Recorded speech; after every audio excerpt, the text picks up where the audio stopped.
Olá, tudo bem com você?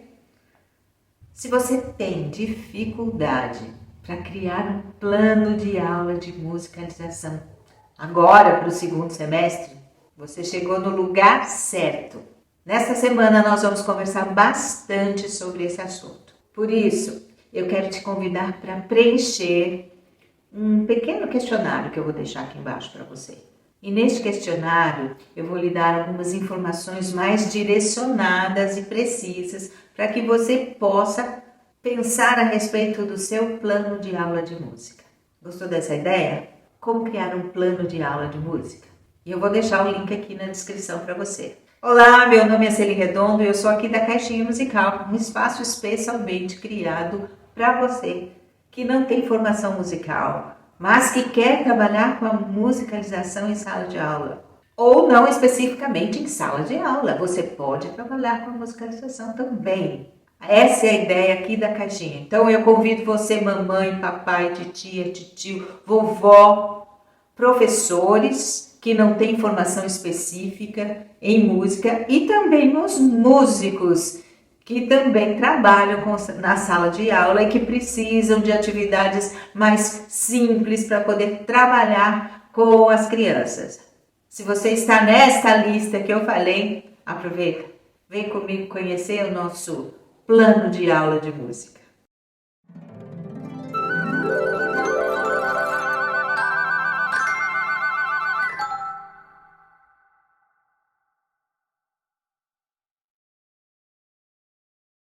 Um dos maiores segredos para uma boa aula, sem dúvida alguma, é o planejamento. Que é coisa mais difícil do que dar uma aula sem ter pensado anteriormente no que você vai falar?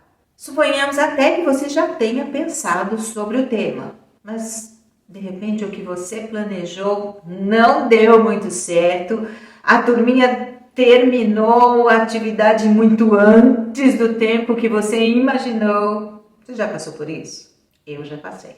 E tenho certeza que muita gente também já passou por isso.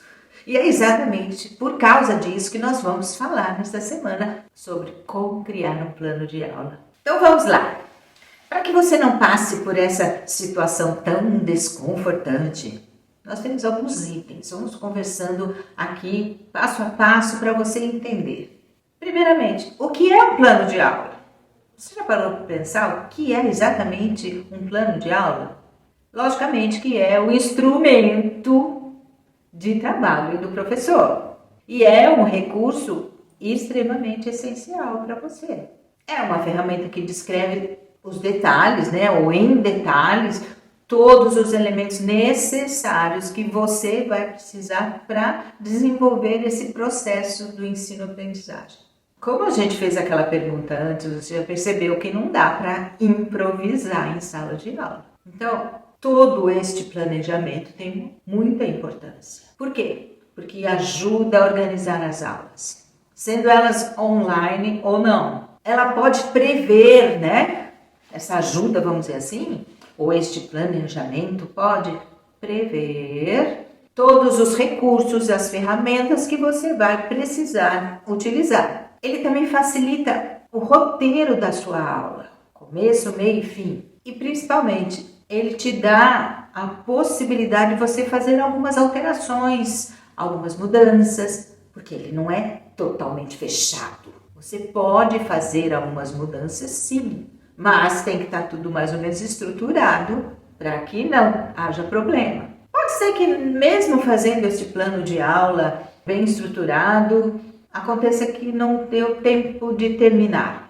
São vários os fatores que podem acontecer durante uma aula que não deu tempo de terminar. Pode ser que você não tenha experiência. Pode ser que você não conheça a turminha em que você foi trabalhar. São coisas bastante importantes que devem ser pensadas bem antes de você entrar em sala de aula. Tudo isso pode ser que aconteça.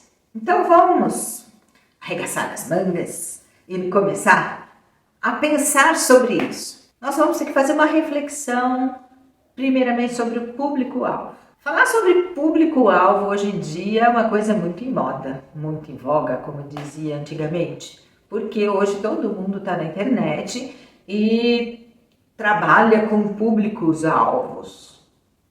Eu, aqui, diante de você, tenho um público-alvo, que são os professores não especialistas. Então, o meu público é você, que não tem conhecimento musical e que precisa, vamos dizer assim, da minha ajuda. Por exemplo, um produto de emagrecimento. Qual é o público-alvo para este seu produto? Quem é que precisa do seu produto? O que ele oferece? Quais são as características desse produto? Estas são perguntas básicas para que você comece a elencar tudo o que você precisa para poder vender esse seu produto, certo?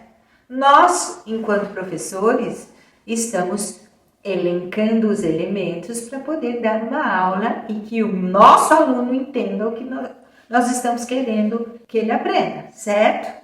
É essa a nossa função. Agora, tem uma coisa muito importante. Você tem que pensar.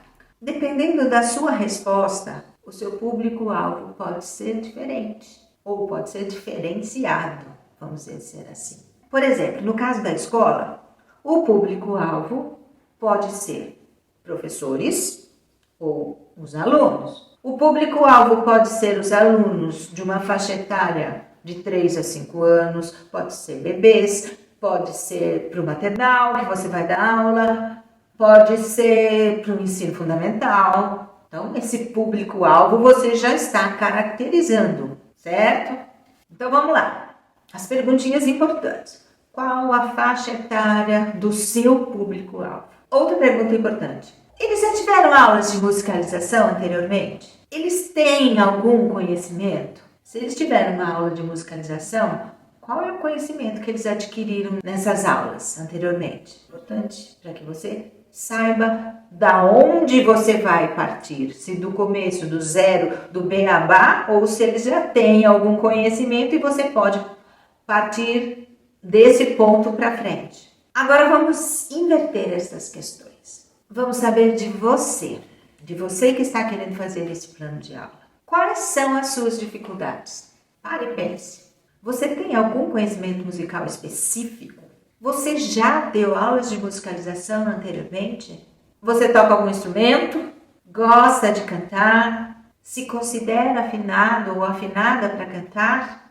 Olha só quantas perguntas eu fiz. Vamos partir do pressuposto que você não tem conhecimento musical, mas recebeu uma proposta para trabalhar numa escola infantil com crianças pequenas. Mas você vai agora ter que pensar como é que você vai montar esse seu plano. Vamos lá.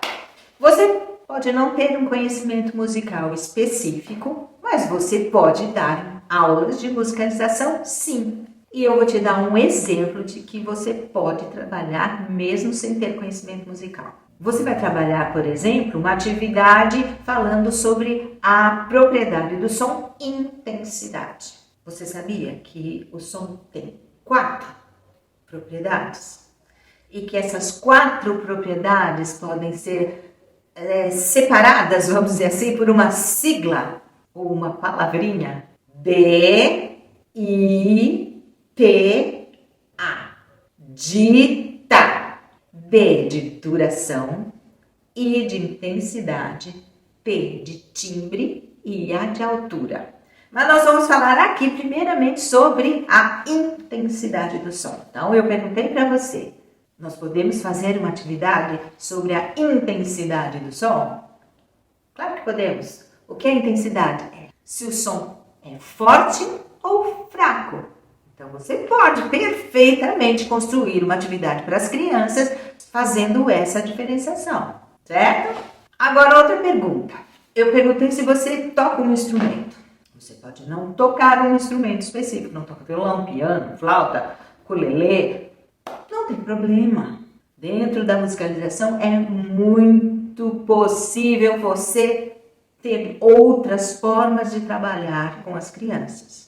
Na caixinha musical mesmo, tem muitas e muitas atividades e brincadeiras musicais que não exigem conhecimento específico de algum instrumento. Dá uma espiadinha. Eu perguntei para você também, você gosta de cantar? E provavelmente você tenha respondido sim, bem sonoro. E isso é ótimo. Mas eu perguntei também para você: você se considera uma pessoa afinada para cantar? E aí você pode ter feito uma cara assim: como assim? Não sei. E eu sempre faço essa pergunta para os meus professores, porque eu trabalho mais com professores do que com crianças.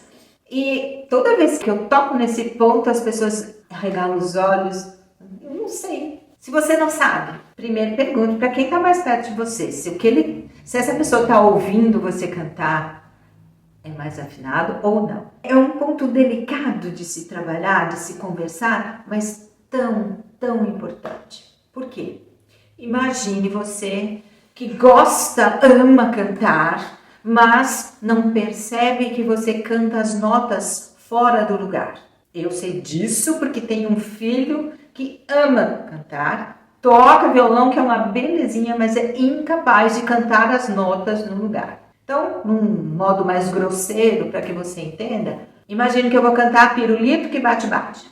Estou feliz da vida cantando Pirulito que bate-bate para as minhas crianças. Vou cantar Pirulito que bate-bate, pirulito que já bateu. Quem gosta de mim é ela, quem gosta dela sou eu. Lógico que eu exagerei aqui.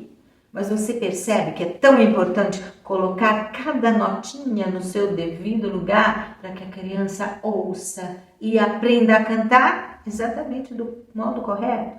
Pirulito que bate, bate, pirulito que já bateu. Quem gosta de mim é ela, quem gosta dela sou eu. Bem diferente daquilo que eu fiz anteriormente, certo? Mas foi exagerado propositalmente. Então, esta concepção é importante que você tenha. Essa consciência de que quando você vai cantar, você está cantando as notas corretamente, para que a criança aprenda.